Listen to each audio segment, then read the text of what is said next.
नमस्कार. छायाज रेसिपीजमध्ये आज आपण फक्त एक वाटी रव्यापासून खूपच मस्त अशी झटपट होणारी आणि चवदार अशी नाश्त्याची रेसिपी बनवणार आहोत. तर इथे मी एका बाउलमध्ये एक वाटी रवा घेतला आहे. जाड किंवा बारीक कोणताही रवा घेऊ शकता. त्याच वाटीने मोजून इथे मी अर्धी वाटी दही घेतलं आहे. थोडंसं आंबट दही ते घ्यायचं आहे. आता त्याच वाटीने इथे मी एक वाटी पाणी घेतलं आहे. तर सुरुवातीला मी अर्धी वाटी पाणी घातलं आहे. मिक्स करूया. खूपच घट्ट आहे, तर इथे आता मी उरलेलं अर्धी वाटी पाणीसुद्धा घालते. तर यामध्ये मी एक वाटी पाणी घातलं. आपण यामध्ये एक वाटी रवा, अर्धी वाटी दही आणि एक वाटी पाणी असं साहित्य घातलं आहे. आणि आता सगळं छान एकजीव करून घ्यायचं आहे. सगळ्या गुठळ्या याच्यातल्या काढून घ्यायच्या आहेत. हे पीठ आपल्याला घट्ट असंच करून घ्यायचं आहे, पाहू शकता. आता यामध्ये आपण पुढचं साहित्य घालूया. तर इथे आता मी बारीक चिरलेली हिरवी मिरची घालते. यानंतर बारीक चिरलेला कढीपत्ता घालायचा आहे. किसलेलं आलं यामध्ये घालायचं आहे. आता यानंतर चवीप्रमाणे मीठ घालायचं आहे. इथे मी एक छोटा चमचा मीठ घातलं. आता हे सगळं साहित्य मिक्स करून घेऊया.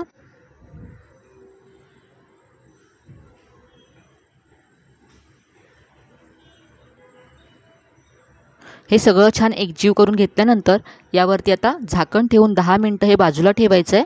आणि मस्त अशी आता आपण चटणी बनवूया. तर चटणीसाठी ते मिक्सरच्या भांड्यामध्ये मी अर्धी वाटी ओलं खोबरं घेतलं आहे. यानंतर एक मोठा चमचा भाजलेली चण्याची डाळ घ्यायची आहे. 2 ते 3 हिरव्या मिरच्या घातल्यात. यानंतर थोडंसं आलं घातलं. थोडीशी कोथिंबीर घालायची आहे. आणि आता चवीप्रमाणे मीठ घालायचं यामध्ये. यानंतर पाणी घालून ही चटणी वाटून घ्यायची आहे.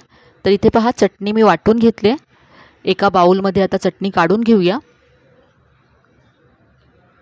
आणि चटणीवर घालण्यासाठी आता फोडणी तयार करूया. तर फोडणीसाठी इथे मी 1 चमचा तेल गरम करून घेतलं तडका पॅनमध्ये. यामध्ये अर्धा चमचा मोहरी घालायची आहे. मोहरी छान तडतडली की थोडीशी कढीपत्त्याची पानं घालायची आहेत आणि एक लाल मिरची तुकडे करून घातले. ही मस्त अशी फोडणी चटणीवरती घालायची आहे. आणि यामुळे आपली चटणी दिसायलासुद्धा खूप छान दिसते आणि चवीलासुद्धा खूप खमंग लागते. तर ही मस्त अशी आपली चटणी तयार आहे, जी आपल्या रेसिपीबरोबर अप्रतिम लागेल. चटणी तयार आहे. चटणी बाजूला ठेवूया. आणि आता आपण पुढची कृती करूया. रव्याचं जे मिश्रण आपण झाकून ठेवलं होतं, तर 10 मिनटं झालेत. आता आपण पाहूया. तर हे आधीपेक्षा घट्ट झालं आहे. रव्याने पाणी ॲब्झॉर्ब केलं आहे आणि छान फुलला आहे रवा. तर यामध्ये आपल्याला थोडंसं पाणी घालावं लागेल. तर इथे मी 1 वाटी पाणी घेतलं आहे. यातलं थोडं थोडं यामध्ये घालायचं आहे. तर एकत्र मला किती पाणी लागलं हे मी तुम्हाला शेवटी सांगते.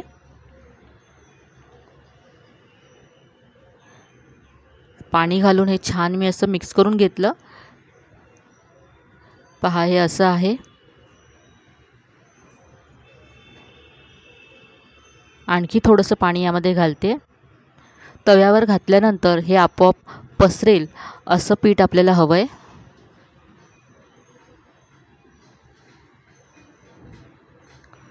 तर इथे मला 1.5 वाटी पाणी लागलं.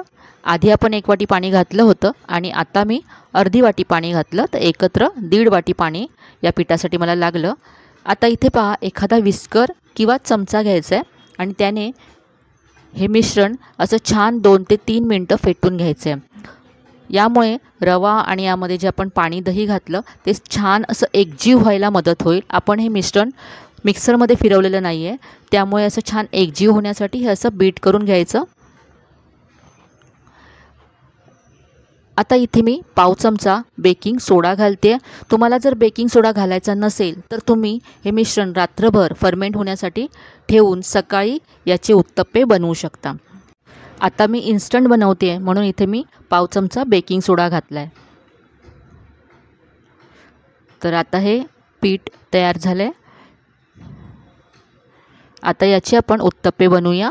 तर इथे मी गॅसवरती तवा गरम करत ठेवला होता। तवा गरम झाल्यानंतर यावरती अर्धा चमचा तेल घालायचं आहे। तेल पसरवून घ्यायचं आहे। तुम्ही तेल न घालता सुद्धा हा उत्तप्पा बनवू शकता।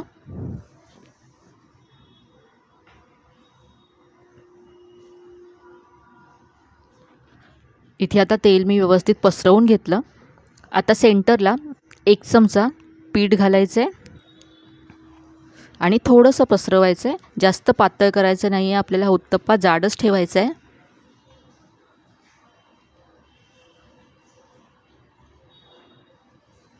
आता हे पीठ वरून ओलसर असतानाच यावरती आपल्याला बारीक चिरलेला कांदा घालायचा आहे।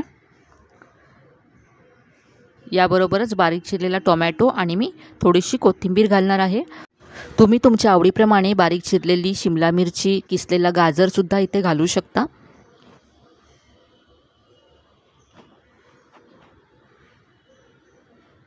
तर वरची बाजू ओलसर असतानाच कांदा, टोमॅटो, कोथिंबीर घातल्यामुळे ते याला छान चिकटतं। तर पहा, असं चमच्याने मी प्रेस करून घेते, म्हणजे ओल्या पिठावर ते छान चिटकेल आणि आपण जेव्हा उलटू हा उत्तप्पा तेव्हा निघणार नाही ते। तर आता एका बाजूने आपण हे 2 ते 3 मिनटं भाजून घेऊया। वरची बाजू ड्राय झाली की समजायचं की हा उत्तप्पा खालच्या बाजूने सुद्धा छान भाजला गेला आहे। तर पहा, साधारण 3 मिनटं झाल्यात आणि वरची बाजू ड्राय दिसायला लागली। आता हा उलटून घेऊया आणि दुसऱ्या बाजूने सुद्धा हा उत्तप्पा आपण भाजून घेऊ। तुम्हाला हवं तर तुम्ही पुन्हा इथे थोडंसं तेल घालू शकता आणि तुम्हाला जर आवडत असेल तर किंवा मुलांसाठी जर बनवत असाल तर थोडंसं बटर, तूपसुद्धा इथे घालू शकता। तिथे पहा, दोन्ही बाजूनी हा मस्त असा भाजला गेला आहे। आपण काढून घेऊया। जाड असल्यामुळे थोडासा जास्त वेळ लागतो हा भाजण्यासाठी। तर इथे मी आणखी उत्तप्पे बनवून घेतलेत। पाहू शकता, दिसायला किती मस्त दिसतंय। घाईच्या वेळेससुद्धा अगदी झटपट होईल असा नाश्ता आहे आणि चवीला अप्रतिम आहे। लहान मोठे सगळ्यांना आवडेल असा हा नाश्ता आहे। तर इथे पहा, आपण जी चटणी बनवली त्याबरोबर हा नाश्ता तुम्ही नक्की करून पहा। कमी साहित्यामध्ये झटपट होणारा मस्त असा नाश्ता।